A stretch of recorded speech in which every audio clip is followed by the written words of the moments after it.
Bienvenidos una semana más a nuestro programa Economía y Finanzas. Bienvenidos a la audiencia de Radio Huancavilca, la H grande, de la información y del deporte. Gracias por estar con nosotros una semana más en este programa Economía y Finanzas. Bienvenida, Ale. Saludos cordiales para toda la audiencia de Radio Huancavilca y pues bienvenidos al programa de Economía y Finanzas. Un saludo a toda la audiencia y saludo a nuestros colegas que por razones ajenas a su voluntad, porque en este momento no nos acompañan tampoco Gonzalo y José Javier, ¿no? Saludos a ellos. Saludos cordiales a todos. Un saludo cordial. Oye, esta semana también como yo estaba medio movido en todo lo que son temas de mercado bursátil, el tema de China con Estados Unidos, el tema del petróleo que sube, que baja. ¿Qué es lo que está sucediendo en el mundo? Veamos, démosle una lectura rápida a lo que ha pasado en el mercado bursátil. El índice Standard & Poor's esta semana perdió 1.26 y lleva una pérdida acumulada de 2.76% en lo que va del año. El Nasdaq 100 cayó 0.84%, tiene una ganancia acumulada de 8.04%. El índice tecnológico es uno de los índices porque normalmente siempre ha estado con mejores beneficios y en esta, pues, digamos, podemos decir crisis.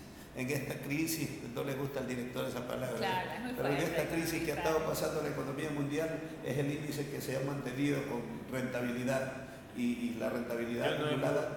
Yo no he escuchado ni a los griegos hablar de crisis últimamente. A usted le gusta hablar de crisis. Pero bueno, tiene acumulado 8.04% de rentabilidad. El índice Dow Jones esta semana perdió 1.18%, tiene una pérdida acumulada de 2.50% en el índice de los industriales. El precio del oro esta semana llegó a $1.242.30 la onza Troy, cayó 0.82% su precio y tiene una caída de precio acumulada de 4.64%. La plata, $14.64 la onza Troy, esta semana disminuyó el precio en 0.36% y tiene una pérdida de precio acumulada de lo que va del año de 13.56%, o sea, si invirtió en plata y compró el 1 de enero, a este momento tiene 13.56% ya de pérdida.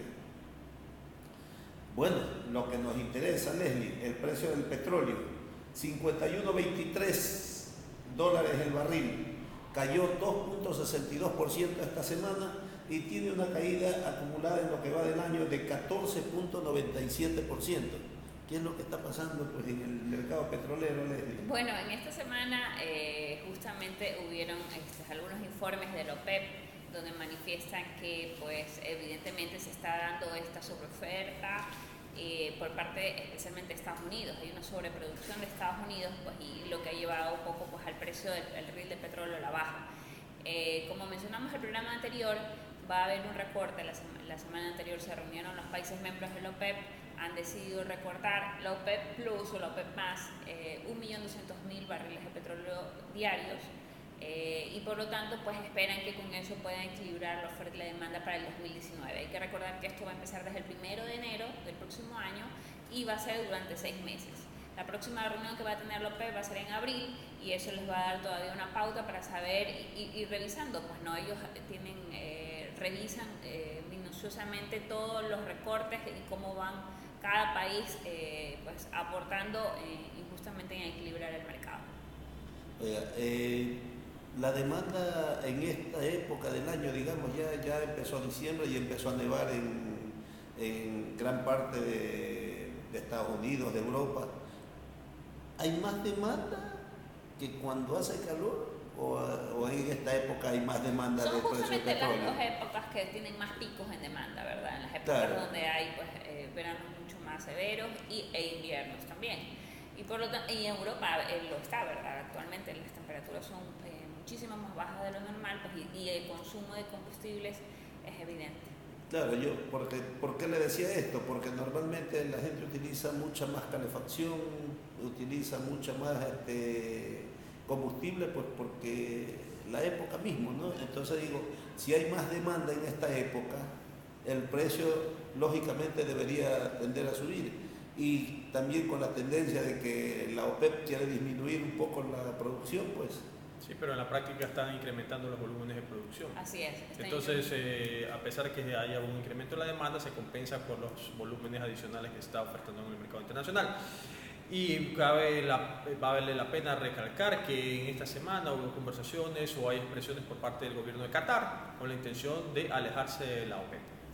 No, de hecho ellos se retiraron del OPEP, eso es lo que ya manifestaron a los miembros del OPEP, lo van a hacer desde el 1 de enero del próximo año, porque ellos pues consideran que no es, y realmente Qatar es un país netamente exportador de gas, entonces no tanto de petróleo, entonces ellos consideran que no es tan representativo y pues ya han decidido retirarse del OPEP.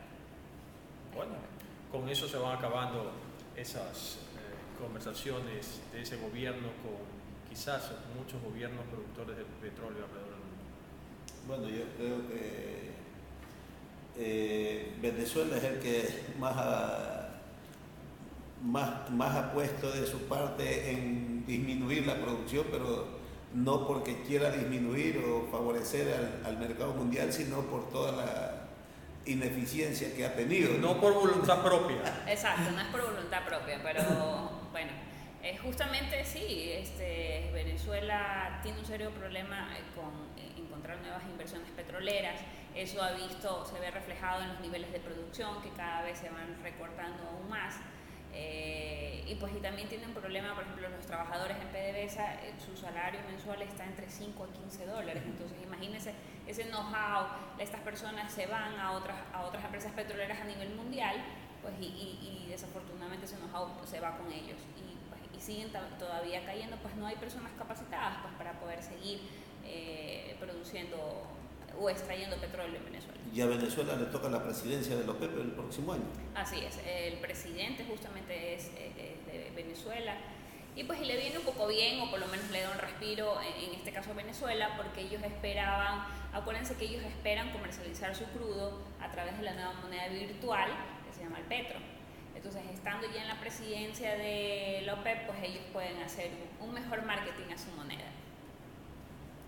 Con esto de las caídas de las monedas virtuales, Director. Yo quisiera ver cómo va a pasar a caminar ese tema del petro. Claro, y es bastante confuso porque ya lo hemos mencionado, parece que tienen dos tipos de cambio, nadie sabe quién fija, se supone que el precio lo fija de acuerdo a cómo se manejan los commodities, primero el precio del petróleo, no se ha movido con las variaciones que ha existido el precio del petróleo, ahora dice que han incluido oro y plata, tampoco lo han hecho, entonces es un poco raro, todavía no hay un mayor conocimiento sobre cómo funciona esta moneda. Bueno, ¿qué es lo que está pasando con el petróleo alrededor del mundo? Veamos qué ha pasado con las monedas. Un euro, 1.1306 dólares, esta semana se apreció 0.63% y tiene una apreciación total acumulada de lo que va del año de 5.82%. Una libra esterlina, 1.26 dólares, una apreciación de 1.14% y tiene una apreciación de 6.85%. El dólar contra la libra. El dólar contra la libra esterlina. Claro, estamos hablando del dólar contra la libra por el tema de apreciaciones, ¿no? Veamos qué pasó en Europa. El índice IBEX 0,80% ganó esta semana, en contraste con lo que pasó acá en los Estados Unidos. En Europa las bolsas esta semana terminaron en azul. 0,80% ganó esta semana, pero tienen una pérdida acumulada del índice IBEX de 11.53%. El índice DAX esta semana ganó 0,72% y tiene una pérdida acumulada de 15.88%.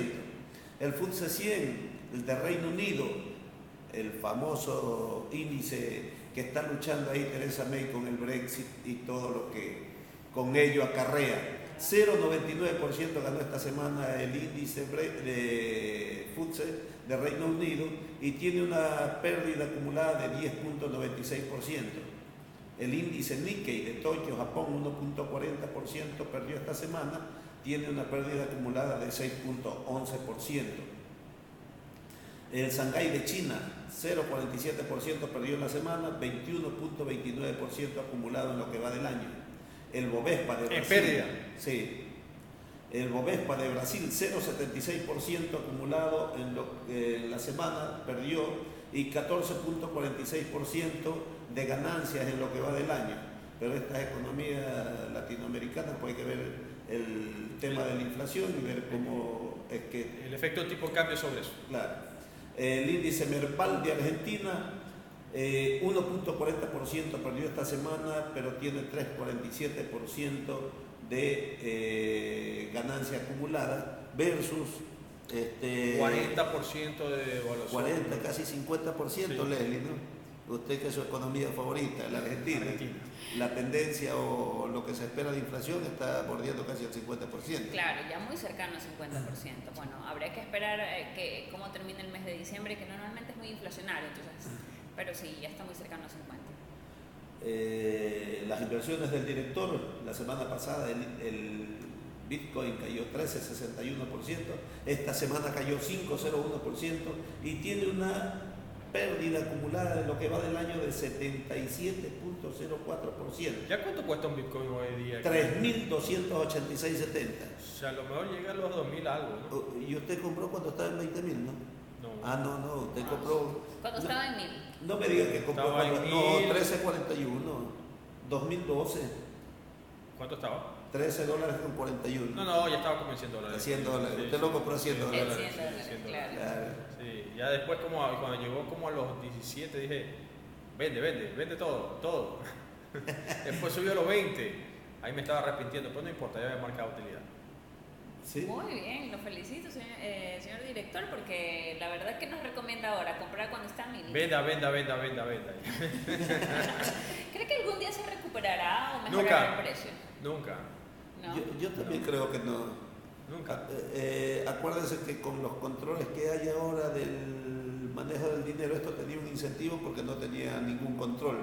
Ahora con los controles que se están dando a nivel mundial, yo creo que eso es lo que le ha hecho perder también. Espérate lo más interesante, pues. Como ya el valor ha caído, entonces ya menos personas o compañías están dedicando sus recursos a lo que le llaman el mining, es decir, a hacer la certificación de las transacciones, que a la vez les permite a ellos crear más moneda o criptomoneda. Pero eso le comento por qué es, porque también los costos de operación también son onerosos. Por y supuesto. ellos también necesitan que por lo menos para que ellos marcar utilidad necesitan, creo que un Bitcoin esté en $2.000, $3.000. Entonces si no, menos de eso ya no les interesa. Así es. Entonces por eso le digo venda. Bueno. ¿Y qué se espera? Pues Usted acaba de dar un resumen, economista, Bueno, para sí. los amigos que nos escuchan. Todas las bolsas alrededor del mundo esperan. Las de Latinoamérica aparentemente son utilidades, pero cuando tomamos en cuenta que ha habido una presión inflacionaria y de devaluaciones en las respectivas monedas, entonces también tenemos que echar los reales negativos. Y entonces, ¿qué es lo que están diciendo todos los analistas a nivel mundial? Que este año 2019 va a ser un año de ajuste y que en determinado momento puede haber una corrección en las bolsas de valores, y cuando se refieren a las bolsas de valores se refieren a las bolsas de valores principales del mundo, ¿no? Nueva York, Hong Kong y Londres. Entonces, aquellos que están queriendo hacer utilidad de corto plazo en el tema del mercado de valores, mucho ojo, ¿no? Esto además trae consigo o va de la mano con el mercado cambiario, que hoy en día lo conocen en la publicidad, usted se ha escuchado. Forex, aprenda Forex. Si usted quiere negociar Forex, si usted quiere entrenarse haciendo Forex, si usted entrena, compra y vende en el Forex, usted puede ganar mucho dinero, puede tener rentabilidad del 20%. Usted ponga mínimo $2.000 y usted va a ver que esos $2.000 le permiten vivir tranquilamente con el Forex. ¿Se ha visto todo eso, no? Conozco mucha gente que se ha comprado un libro y que lee ese libro para cómo manejar el tema del Forex. yo pensé que usted me estaba haciendo La publicidad. para que yo invierta. No. Yo le estoy comunicando para que ustedes se conecten con la realidad nuestra. De que uno está a veces, le ha pasado a usted que usted está viendo un video en estas redes y de pronto le aparece una propaganda, invierte en Forex, ¿no? Entonces, bueno, un poco sí. así es la onda. Y muchos analistas de todo lo que uno pues, entra a ver las noticias en los canales de televisión nacionales, internacionales, de lo que leen en la internet, y bueno, estamos conectados, ¿no? Pero la gran mayoría de los analistas económicos esperan un 2019 recesivo. Sí, eso yo creo es una economía o viene un año de ajuste, ¿no? Claro. Ese ajuste, no estamos diciendo que es la crisis a nivel mundial, que poco más va a incrementarse el desempleo, que no, pero sí va a existir un ajuste. Recordemos que muchos de los movimientos de las bolsas de valores está acompañado por la especulación, ¿no? Entonces, al momento que existe un ajuste, que es decir, se hace el análisis fundamental sobre cada una de las empresas, las actividades de las distintas industrias, y lo que llega es a determinarse cuál debe ser el valor real en términos de capital o de patrimonio de estas empresas, pues, y la gente que está haciendo estos análisis dice, ok, esas acciones o este mercado cambiario o el mercado de commodities pueden estar sobrevaluados, y lo que hace es simplemente ir haciendo el ajuste pertinente. ¿Cómo lo hacen? Entonces vas a decir, oye, pero si fuera todo el mundo lo hiciera de golpe y porrazo. Entonces lo que van haciendo es simplemente van saliendo de posiciones, van haciendo de posiciones todos los días, poco a poco, de tal manera que el mercado lo vaya absorbiendo. Porque asimismo hay gente que no está tan informada y sin embargo intervienen, o muchas veces intervienen los fondos mutuos de inversión, donde ellos están obligados a mantener el activo, mantener el capital en movimiento.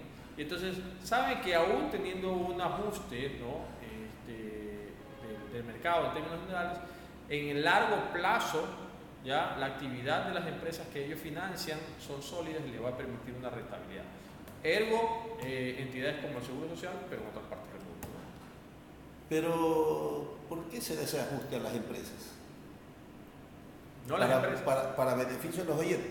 Bueno, las empresas, como ya dice, al final del día, ¿quiénes son los que participan en la bolsa de valores? Son las empresas, empresas que tienen una producción de la que ha venido siendo o de la que fue en el pasado, empresas en crecimiento, con unos mercados que tenían, pues, mercados, podríamos decir, con una globalización a la vista. Y ahora que ya tal globalización, ciertos gobiernos la están como que limitando, inclusive el gobierno de Estados Unidos, poniendo aranceles. Entonces, por decir algo, las empresas chinas que antes producían pues las 24 horas del día, ahora ya no las producen por las 24 horas del día. Tienen que dedicar a producirse al final 10 horas al día. Ahí es que entonces, viene el análisis fundamental. Por eso es lo que le digo, para beneficio de la audiencia, ¿qué es lo que pasa en realidad? O sea, ya no hay la producción que había antes de 24 horas, las rentabilidades disminuyen, claro, la empresa ya no sigue valiendo lo mismo. De acuerdo.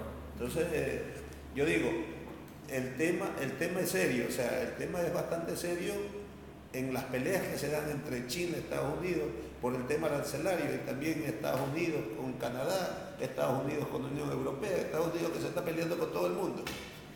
O por lo menos presionando a un mejor acuerdo. Yo creo que por ahí va, ¿no? Presionando. ¿Presionando para qué? Un ajuste comercial, para más o menos estar en los mismos términos. No nos olvidemos que los Estados Unidos, su política comercial ha sido bastante blanda con respecto a las importaciones, a pesar de que las relaciones no han sido bilaterales. Un vehículo importado a China pagaba 35 o 25% de arancel, y un vehículo importado de China a los Estados Unidos pagaba el 5% o 2% de arancel. Entonces, si ves, no es una relación exactamente bilateral. Entonces, esto que ha hecho el gobierno norteamericano es tratar de igualar esos términos, y por eso el gobierno chino, por ejemplo, ha cogido y ha levantado, ha disminuido el tema de los aranceles en la industria automotriz, y entre tantas. Bueno, de la industria automotriz con los Estados Unidos. Sí, señor. Porque si hablamos con los Estados Unidos. Claro, con la industria automotriz del resto de países del mundo. Cada país maneja su. Claro, tiene igual aranceles preferenciales, ¿no? Entonces, por ese lado, ¿a dónde vamos a llegar es la cuestión? O sea, yo digo, Estados Unidos, y es lo que en cierto momento a veces también le pasa a nuestro país, tiene salarios más altos que el resto del mundo. Bueno, no que todas las economías, pero es uno de los salarios que mejor pagan los Estados Unidos. Con ese costo salarial, claro, la producción es mucho más cara. Sí, no necesariamente. Pero tiene un nivel de productividad muchísimo mejor que cualquier otro país. ¿Usted cree que tiene un mejor nivel de productividad que China? Ciertamente sí. Sí. Ciertamente sí. Y sobre eso, pues, ya entrar en el detalle de las productividades. Recordemos que existen economías como la alemana, que aparentemente es una de las más caras del mundo y sin embargo son los mayores exportadores o uno de los mayores exportadores de tecnología. Cuando usted compra un producto que dice hecho en la República Popular de China, así es, ¿no? Sí, Así de es. acuerdo. Hecho en la República Popular de China, le dice la carcasa. Se comienza a desarmar las cosas y entonces llega hasta que usted encuentra unas cosas chiquitas que no entiende qué son, parecen unos frijoles a veces, ¿no? Y entonces uno comienza con un microscópico y revisa así, y lee y es en alemán. Y entonces uno comienza a preguntar, ¿y esto? Entonces resulta que esos frijolitos que uno encuentra dentro de las cosas electrónicas son los microprocesadores. Y los microprocesadores, ¿dónde se hacen? Se hacen en Alemania. A pesar de que la carcasa diga hecho en la República Popular de China, ¿no? Ese es más o menos como el Ford que usted tiene. Pero yo nunca he visto. Bueno, mi Ford es hecho en Venezuela, ¿no? Pero la tecnología, ¿de dónde es? Ah, ya vio. Norteamericana. La tecnología norteamericana, los motores norteamericanos, las partes eléctricas en México, las llantas hechas en... ¿Dónde es que tiene usted las llantas? En Chile. En China. En China. Son chinos. ¿No, verdad? Pero cuando usted va a comprar el vehículo le dicen hecho en Estados Unidos, porque Ford. No. Bueno, Bueno, este es un poco para beneficio de la audiencia. es que no dice hecho en la República Popular China, dice made in China. Made in China, ok. Claro. Hecho en Venezuela sí dice, ¿no?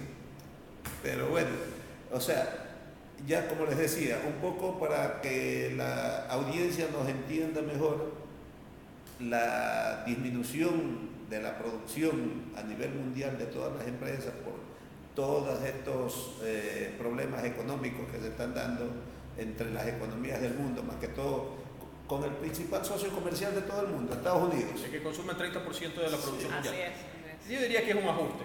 Sí, totalmente de acuerdo, pero ese ajuste causa las distorsiones que causa en las economías del mundo, no solamente en Estados Unidos, no solamente en China, hasta Sí. nosotros nos afecta. El tema es que no solamente el ajuste por el lado de las relaciones comerciales es importante, sino que además por parte de los Estados Unidos se viene practicando el tema del ajuste de las tasas de interés, lo que está haciendo que la balanza de capitales también se mueva de una forma favorable a los norteamericanos y eso ahonda más en el problema que pudiéramos tener los países de alrededor del mundo que hacemos o tenemos relaciones comerciales con los Estados Unidos y relaciones financieras también.